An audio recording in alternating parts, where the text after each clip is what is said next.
I welcome you all to this channel. जैसा आप जानते हैं, इस चैनल पर आपको इकोनॉमिक सब्जेक्ट से रिलेटेड वीडियोस मिलती हैं, जिसमें क्लास 9th, 10th, 11th और 12th सीबीएसई बोर्ड की कंप्लीट सिलेबस वीडियोस अवेलेबल होती हैं। इन सभी वीडियोस को फ्री ऑफ कॉस्ट पढ़ने के लिए आपको ये चैनल सब्सक्राइब करना है, तो आप इसे सब्सक्राइब करें और साथ में बेल आइकन का जो बटन है उसे भी दबाएं, ताकि जो भी लेटेस्ट वीडियोस इस चैनल पर अपलोड होती है वो आप तक पहुंच सके। आप अपनी जो फीडबैक है उसको भी कमेंट सेक्शन में लिखकर ज़रूर भेजें, ताकि आपकी रिक्वायरमेंट के हिसाब से कंटेंट को और बेटर किया जा सके। Thank you. I welcome you all in this class. Topic for discussion in this class is interlinking production across countries. Interlinking of production is being done by the multinational companies. आप जानते हैं multinational companies क्या होती हैं। ऐसी companies जो एक से ज़्यादा देशों में अपना कारोबार करती हैं उसको हम मल्टीनेशनल कंपनी कहते हैं। जब भी कोई कंपनी दूसरे देश में अपना बिजनेस शुरू करती है, उससे पहले वो वहाँ पर कई फैक्टर्स को ऑब्जर्व करती है, कई फैक्टर्स को स्टडी करती है। सबसे पहले ये देखा जाता है कि उस देश में रॉ मटेरियल या बाकी रिसोर्सेज इजीली अवेलेबल होंगे या नहीं।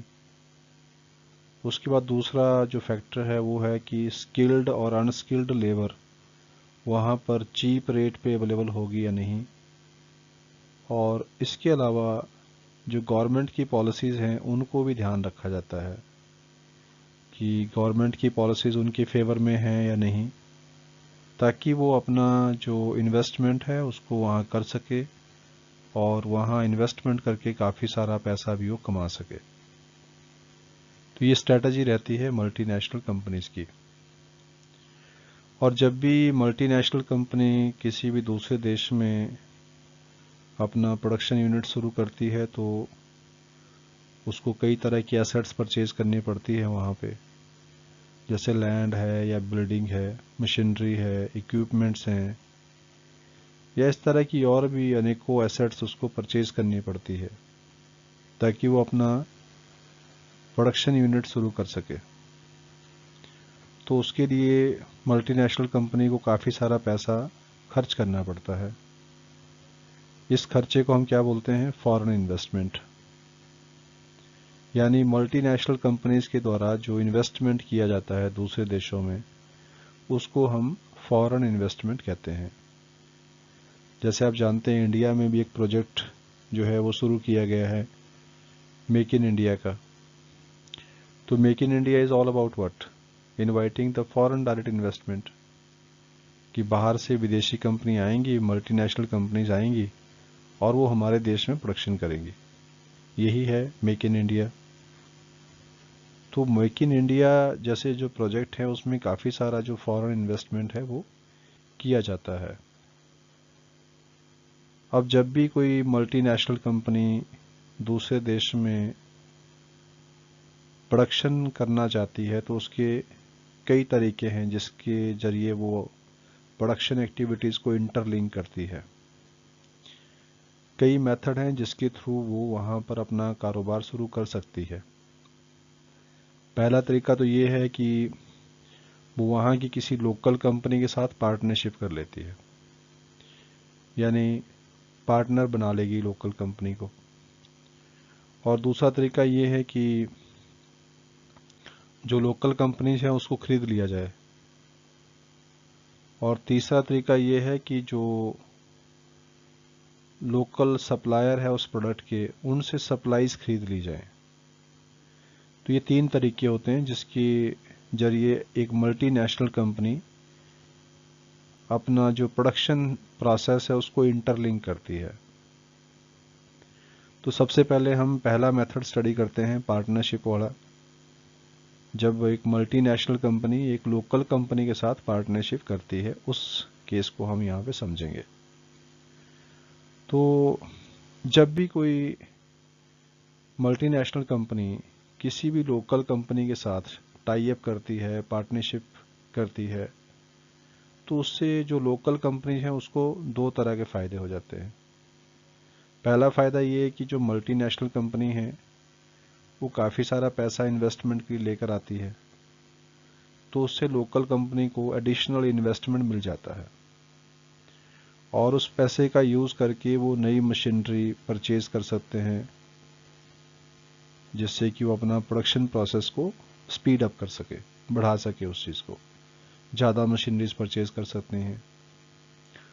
और दूसरा फ़ायदा ये होता है कि जो मल्टीनेशनल कंपनीज होती हैं वो एक लेटेस्ट टेक्नोलॉजी ऑफ प्रोडक्शन भी लेकर आती हैं साथ में, क्योंकि मल्टीनेशनल कंपनीज के पास जो टेक्नोलॉजी होती है वो लेटेस्ट टेक्नोलॉजी होती है और उस टेक्नोलॉजी को लोकल कंपनीज यूजुअली अफोर्ड नहीं कर पाती हैं।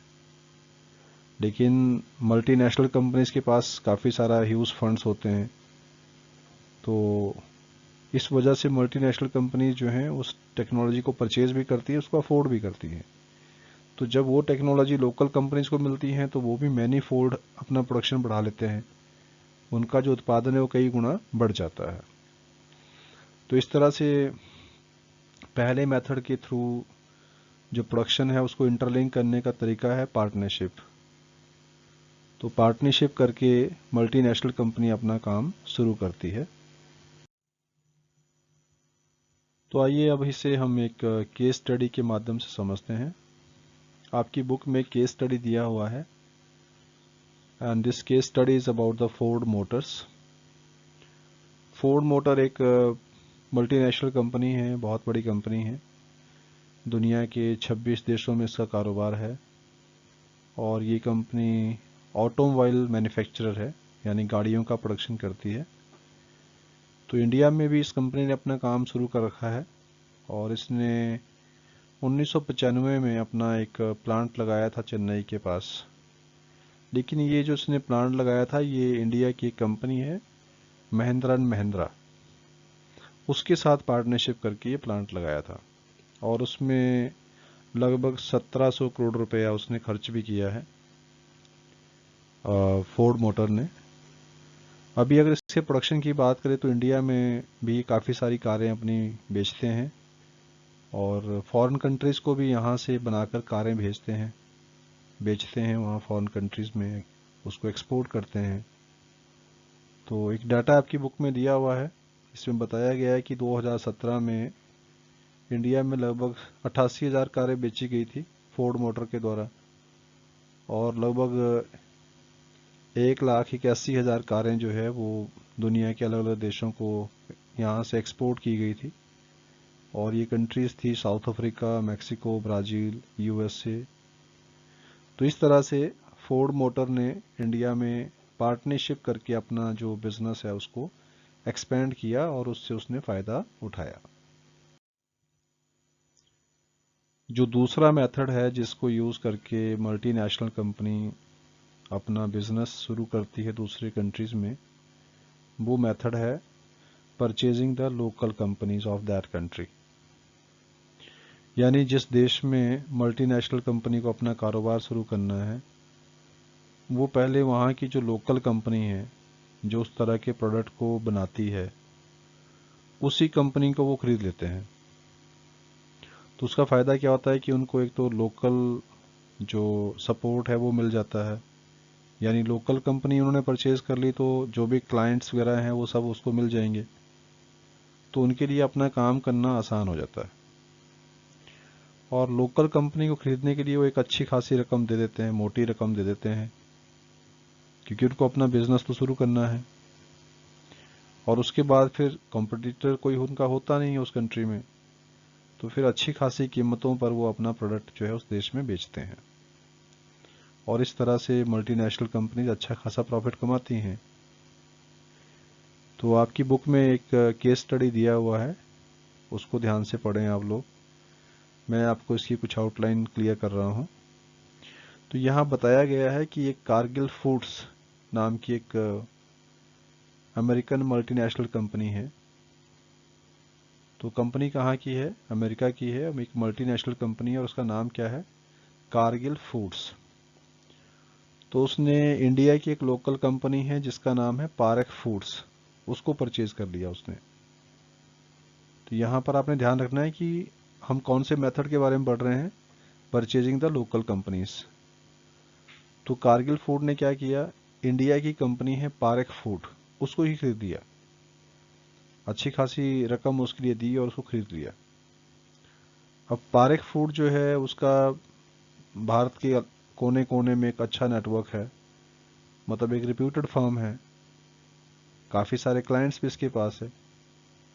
अब जब कारगिल फूड ने इसको खरीद लिया तो अब जितना भी प्रोडक्शन होगा वो कारगिल फूड के नाम से होगा। और दूसरी बात है कि पारेख फूड का जिसका ऑल ओवर इंडिया एक बहुत बड़ा नेटवर्क था, उसके सारे क्लाइंट्स भी उसको मिल गए और उसके पास कंपटीशन भी नहीं है।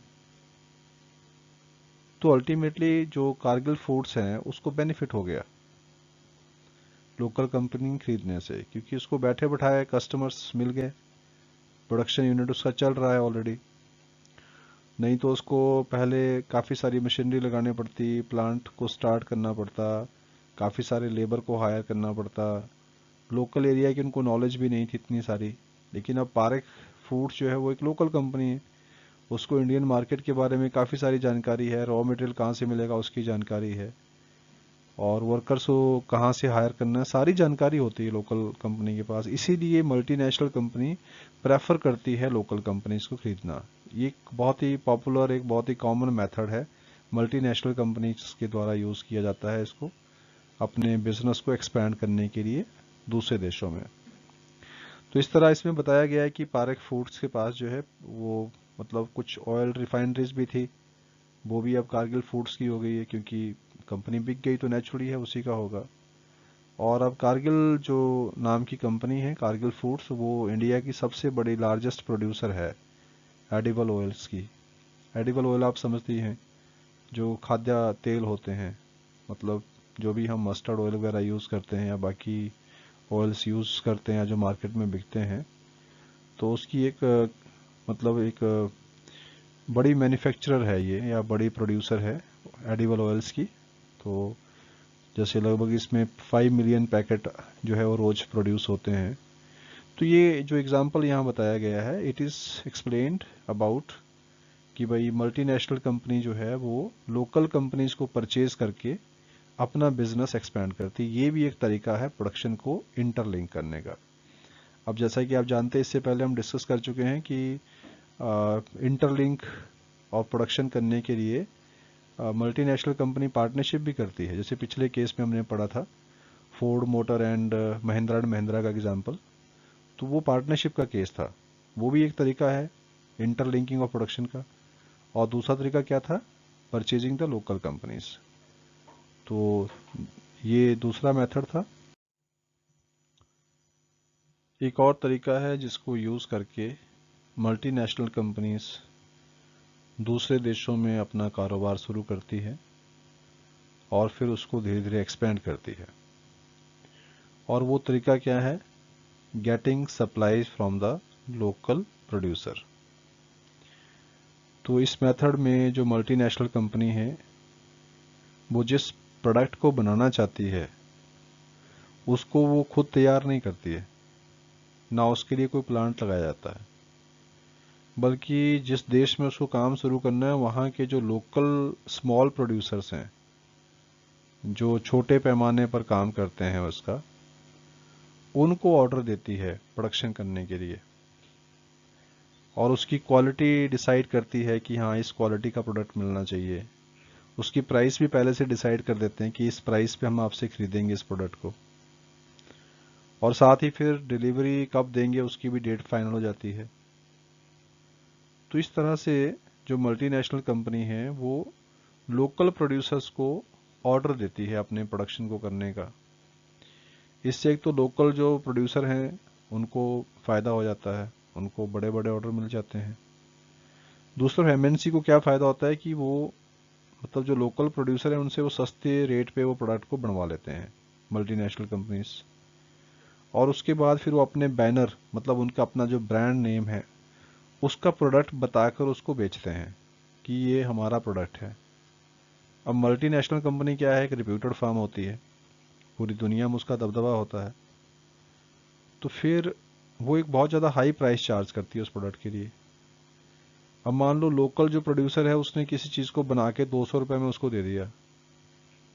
अब मल्टीनेशनल कंपनी हो सकता है उसको 400 रुपये का बेचे, 600 रुपये का बेचे, depends on the multinational company. तो काफ़ी ह्यूज प्रॉफिट जो है वो मल्टीनेशनल कंपनी कमाती है इस प्रोसेस में।